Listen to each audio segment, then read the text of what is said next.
Day 3 of making sourdough starter with me, Artie Jorgensen. This is very crucial or important day because so many sourdough beginners think that they have failed making sourdough starter. Just like what I showed you in the previous video, after I fed the starter from day 2 at 1 to 1 to 1 ratio by adding 20 grams water and 20 grams bread flour and then let the new starter sit for 24 hours, the starter did not rise very much and it has water on the surface.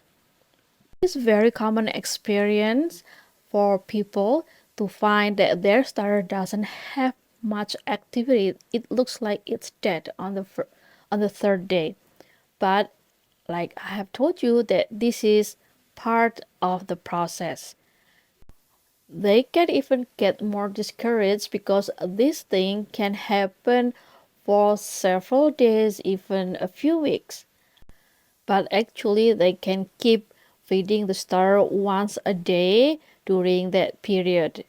As long as the starter doesn't develop pink spots, the process can be continued. So this is what I am going to do on the third day. I will feed the starter from the second day at 1 to 1 to 1 ratio. That is 1 part starter, 1 part bread flour, and 1 part water. Again, I'm just going to use 20 grams of starter. That way I will not create too much starter for myself. On this day, the starter still smells like yesterday, so it's still very stinky. So I am just going to toss the discard. This is another reason why we only feed a small amount of starter from the previous day, because in case we still need to toss the discard, we do not waste so much flour. And we also do not want to be drowned in sourdough discard if we decide to collect it. For those whose starter still doesn't rise from day 1, even after 2 days of fermentation or 48 hours of fermentation, then you don't need to do feeding still. You can just stir the starter again and then let it ferment like you did yesterday.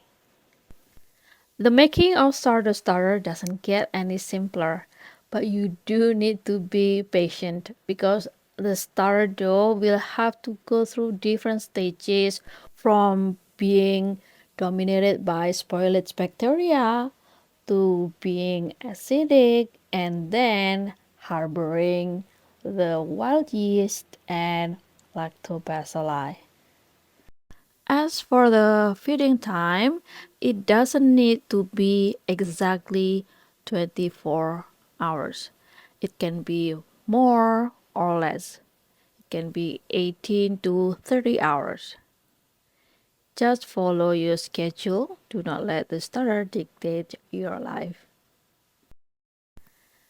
Here I am done mixing the starter from day 2 with additional water and bread flour, and then I put it inside a clean jar, and then I will cover the jar and let it sit at room temperature between 28 to 30 degrees Celsius or 82 to 86 degree Fahrenheit.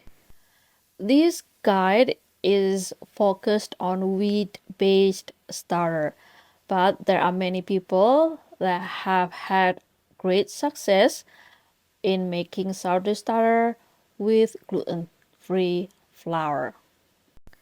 Okay, so this is starter from day 2 that has been fed and then will go through fermentation for about 24 hours. If you make this during the winter, just put the starter by the heater or wood stove. That's what I usually do here in Alaska. I put my starter by the stove when it's winter. Meanwhile, this is the discard. It looks pretty runny and also smelly. So like I say, I'm just going to throw it away in the garbage can. Since my day was quite busy that time, I did not pay attention to the starter while it was fermenting. So when I checked on it after about 24 hours since the beginning of the fermentation process, I could see that the starter had risen and then collapsed. It did not rise that much, only about 50% of its initial height. Still, I consider myself lucky because usually the starter still doesn't want to rise on day 4. Although I should say that this is not about luck, it's because I have a precondition.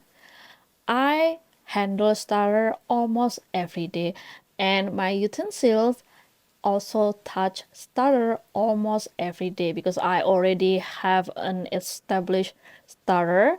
So it's highly possible that my hands and my utensils are already riddled with wild yeast and lactobacilli. And then I transfer them to this new starter. That's why the process is easier for me. This cross contamination can also happen in a house where there are other fermented foods such as kombucha, sauerkraut, or kimchi. It will make the sourdough making process a lot easier and faster. If this is your first time in making fermented food, it's most likely that the starter will not rise after the feeding on the third day. So on this fourth day, there's probably still very little activity in your starter. Whether your starter rises or not, you do not want to miss the next part.